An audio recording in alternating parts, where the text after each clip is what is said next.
আজকে যারা এই পুরস্কার পেলেন তাদের সবাইকে অভিনন্দন। ঢাকা সিটি নর্থ এবং সাউথের গত প্রায় 1.5 বছরে অনেকগুলা উদ্যোগ এসেছে। নর্থের কথা বলতে গেলে কিছুদিন আগে ফেলানি এভিনিউ আপনারা জানেন এখানে করা হয়েছে, সিটি কর্পোরেশন।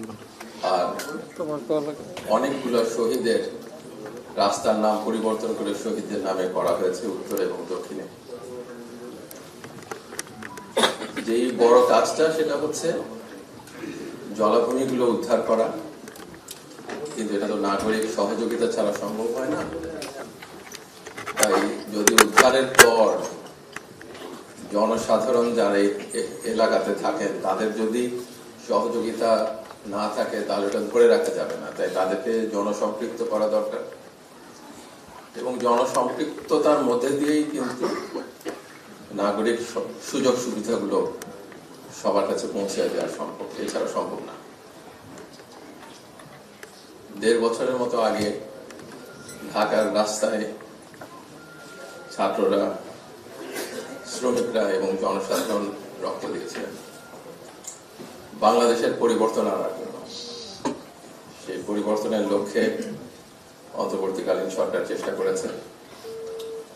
আপনারা রিজওয়ানা হাসানের কাছেই শুনেছেন যে গণভোটের প্রয়োজনীয়তার জায়গায়, নির্বাচনের জায়গায় যদি আমরা আবারও গুম, বিচার বহির্ভূত হত্যাকাণ্ড, নির্যাতন এবং আয়নাঘরের দিনগুলোতে ফিরে যেতে না চাই, আমাদের গণভোটের পক্ষে অবস্থান নিতে হবে, ভোট দিতে হবে এবং পছন্দের গণপরিষদ সদস্য নির্বাচিত করতে হবে। আমরা ওই বাংলাদেশটাই স্বপ্ন দেখি, যে এই স্বপ্ন আমাদের শহীদরা দেখে গেছে, যেন বাংলাদেশ আর অন্যায়ের পথে না হাঁটে।